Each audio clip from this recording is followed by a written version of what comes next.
So I have Mr. Spencer of Archspire with me. How are you?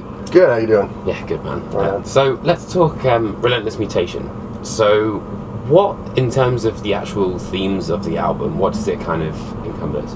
Well, I kind of see it like it was sort of a logical evolutionary step in the band. Like when we started off, we knew sort of what type of band we wanted to be. We knew what our goals were. Okay.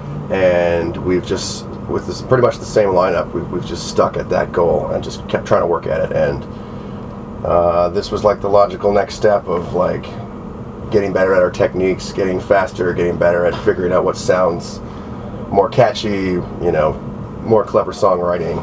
Yeah, man. So, getting faster. Getting faster for sure, yeah. we play to a click track, which is really important live. So we're always playing the same speeds.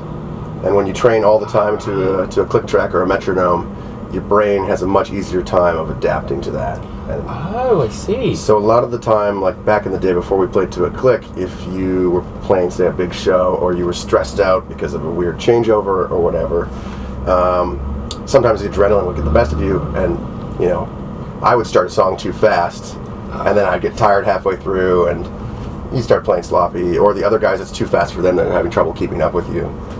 With the click track, it's consistent every night, no matter what happens, and so your muscle memory just trains to that speed, and you become very, very comfortable at that speed.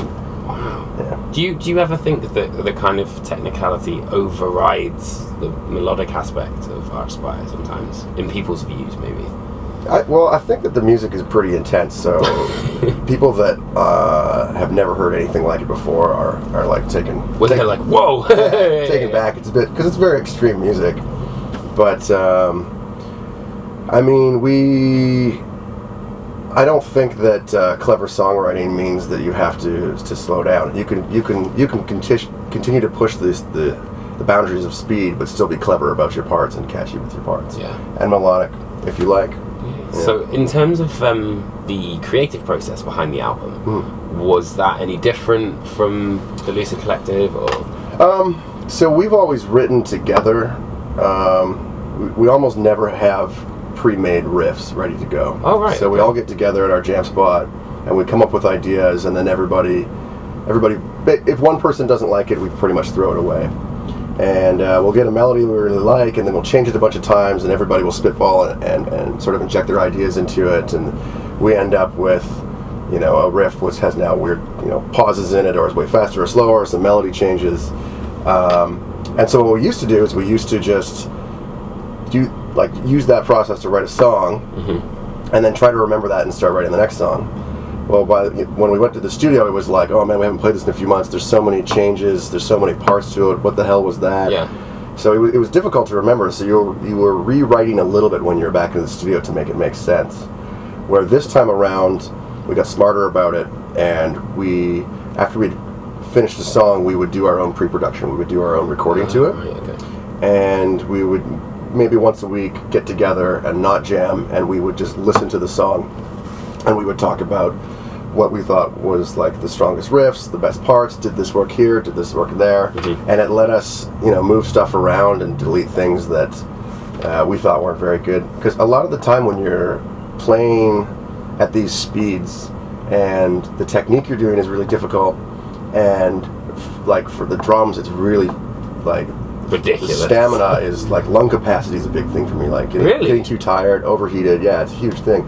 So when you're playing this stuff, you're concentrating so much on that it's easy to not listen to the music that was just written. So when we go back and listen to it, I don't have to play it. I can just listen to it and tell, oh, actually that didn't work like I thought it did. I see what you mean. Yeah, okay. It gives you like a realistic perspective, because when you're playing, it's so intense. Yeah. So you can't even like not listen to the music, but it's such an intense workout that you're concentrating so much on your breathing and your technique, and wow, man. You know, and what do you mean by breathing? So yeah, I mean, it's a lot like jogging. So I don't know if you jog, but I always jogged since I was a kid, and I find like for long distance stamina jogging, you get into this sort of breathing pattern, and it's like the correct amount of oxygen your body, your cardiovascular system needs to run at that speed, you know. So humans are quite good at that, maintaining that, right? Yeah. When you drum, you're coordinating the rest of your body, and a lot of the time it's like, for people, it's like lifting something really heavy. They instinctively hold their breath. Okay. So this is what happens with a lot of drummers when they're trying something that's really hard. They go, oh, they hold their breath while they do the technique. Well, your body needs that oxygen to keep going. So you have to, for me, I had to learn breathing patterns on top of the drum beats so that I knew I could get enough oxygen in so I wouldn't get fatigued. Otherwise you start feeling your limbs going numb, and sometimes you get too overheated, I've gotten nauseous and thrown up from drumming a few times. Yeah. Wow. Hot venues. And that's crazy, man. Yeah. You worked with Dave Otero, I think. What was that process like as well? Did he add a different element to the band's sound? Or? Oh yeah. Yeah, so like I said, we had pre-recorded, and then we had figured out how we liked the songs from listening to them, and then we toured from Vancouver to Denver, where Dave's studio is. Yeah. And we just played the new songs. So that gave us a chance for a week to try these new songs out in front of crowds, and actually through video we could see how crowd reactions were. So we could tell, we think it's cool. Do these people think it's cool as well? Is it just us? Are we too nerdy about this? Okay. So it let us refine it a bit more. And then when we got to Dave, he heard all the pre-pro we did, and then as we were recording it, he would come in with his perspective, and most of the time he would be dumbing some things down a little bit because he was kind of like the guy when I was working with him anyways. He'd be like, it's all too intense, you need to chill out a little bit here and chill out a little bit here. So that was generally where he would put his 2 cents in for the drum parts anyways. But awesome, man. Well, thank you so much for taking the time out and having a chat, man. Yeah, nice talking to you.